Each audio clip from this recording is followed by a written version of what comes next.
Ufunuo sura ya 13 mstari wa 10. Ufunuo 13 kule mwishoni anasema hapo ndipo ilipo imani na subira ya watakatifu. Amen. Watakatifu wengi kusubiri hawawezi. Abrahamu alipotoa fungu la 10 kwa kwani Melkizedeki kwenye Mwanzo sura ya 14 mstari wa 20. Sura ya 15 mstari wa 5 malaika wa Bwana anamshika mkono wa Abrahamu. Anamwambia angalia nyota za mbinguni ndivyo uzao wako utakavyokuwa. Abrahamu alikuwa asubiri. Akamparamia Hajiri, akatuletea Boko Haram na Al-Shabaab wasingekuwepo. Subiri uone mkono wa Bwana. Amen. Haleluya. Haleluya. Subiri kuolewa bado na miaka 20 unaona jiwa. Tulia. Ndipo Mungu atafanya jambo. Amen. Mungu aliumba ulimwengu kwa siku 6. Angeweza kuumba kwa siku moja. Ametufundisha maisha hatua kwa hatua. Amen. Bwana atakushindia vita. Vaa silaha za Mungu. Mungu akupe ujasiri, akupe uhodari, sio silaha za dunia. Vita hii si yako, vita ni ya Bwana.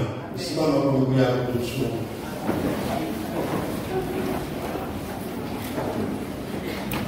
Unataka kujikaza mwenye uwezo, ushachoka. Amen.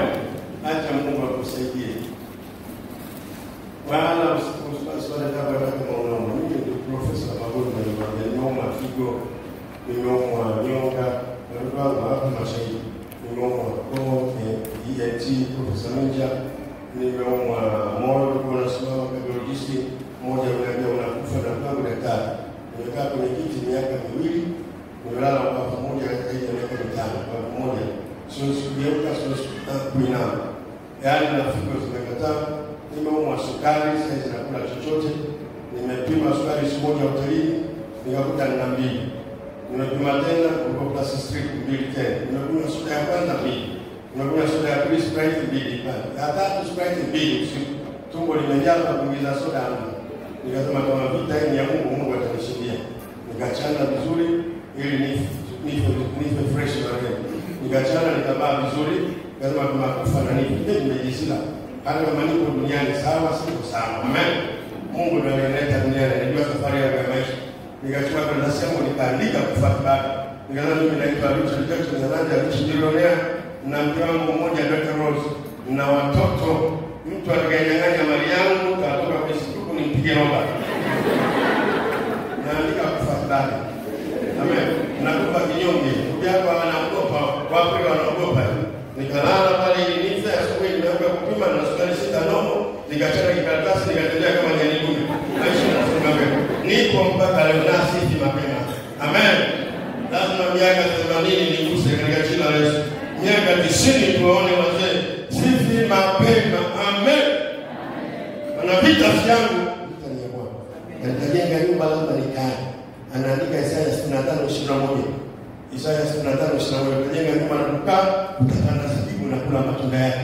Nione matunda ya elimu, nione matunda ya watoto, nione matunda ya kuoa, na nyumba nikae haitakuwa gofu katika jina la Yesu. Amen. Magonjwa yote na mpaka corona mimi nilipata. Ugonjwa wa roho corona. Niko mzima mpaka corona imenishinda. Amen.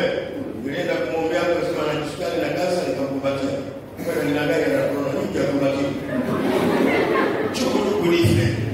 Nisingegoma kufa niondoka. Wewe kama kidogo fatore chips kumbe na chips utakufa tena. Koma, mimi nianza kutapika na kula. Nianza kutapika na kula. Tumbo itakuwaje? Nianza kula. Kile watoto wangu hapo. Nikianza kutapika na kula. Nimegombana na corona mwezi mmoja nyumbani. Na corona nikapungua kilo 5 kama ningeenda chini, lakini nimechukua kilo 5 mimi nipo. Na kilo 5 zimerudi na zaidi na nasonga mbele. Amen. Vita ni ya Bwana, Bwana akupe ushindi katika jina la Yesu. Vita yote tunapitia, Mungu akupe ushindi. Pokea ushindi kwa imani kwa jina la Yesu. Amen. Kama ugonjwa wa kufia ya mdomo umenishika, haya mengine mimi nasonga mbele. Anaandika Ayubu 9:27. Kama nikasahau kwa kwangu nikaacha kununua uso. Nikachangamka moyo. Ukiomba kidogo tu tunataka kila mtu ajue no. Ndio nini sasa? Songa mbele. Amen. Mungu ana watatu, songa mbele. Sio kila mtu ajue. Atenda. Mambo mengine unayasahau, kaenda kliniki ngapi? nyonga inanuna, macho yananuna. Nasikia Biblia sema kama unamshangilia. Wengine wanapotezea wanasonga mbele kwa mbele. Haleluya. Niombe na wewe, napita kwenye vita yote Mungu yupo. Hapana kukata tamaa, hapana kuchoka. Katika jina la usiliache kanisa, usimwache Mungu. Amen. Baba, katika jina la Yesu, ninakushukuru kwa ajili ya watoto wako wa kike na wa kiume. Tunaishi kwenye dunia yenye mafuriko ya uovu kama walivyosema kwenye Zaburi ya 18 mstari wa 4, mafuriko ya uovu yamenitia hofu. Tunaishi kwenye dunia maisha tamaa yenye vita ya kila namna.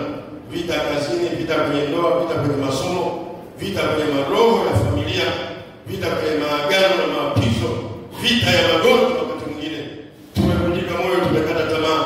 Tunahitaji ukatuvike ujasiri, tukatembea kwenye uhodari wa nguvu zako. Kwa nguvu zetu hatuwezi, sisi ni dhaifu, tunakufuata na Mungu. Tunahitaji nguvu za Mungu ili tuendelee kudumu kwenye ndoa tulionayo. Tunahitaji nguvu za Mungu tuendelee kudumu kwenye masomo bila kuacha masomo kukata tamaa. Tunahitaji nguvu za Mungu ili tusisikilize magonjwa, tusonge mbele, tukuangalie wewe. Tunahitaji nguvu za Mungu ili kuishi na majirani na mabosi wengine na watendakazi wengine. Nguvu ya Mungu kuishi kwa kwaya na imba. Nguvu ya Mungu kwenye kanisa bado kuabudu Mungu. Nguvu ya Mungu kuishi na watoto hao. Bwana, tutie nguvu zako. Tupe ujasiri kwa ajili ya vita hii. Vita ya maisha hii ni vita ya kiroho. Kwa nguvu zetu tumeshindwa. Tumekaa vikao na wake tumeshindwa. Tumekaa vikao na ndugu tumeshindwa. Tumefanya maombi tumechoka. Tunahitaji tuvipe nguvu zako na ujasiri na uwezo wako. Katika jina la Yesu, kila roho ya vita tunaikataa. Tupe silaha ya maombi, tupe silaha ya imani, tupe silaha ya neno lako ili tuweze kushinda vita hii. Tuwezeshe kutembea kwenye kiu ya maombi, kwenye roho ya kumcha Mungu kwa jina la Yesu kwa damu ya Yesu. Hata kama kuna vita ya magonjwa tunaikataa kwa jina la Yesu. Nguvu zako zitembee nasi katika jina la Yesu.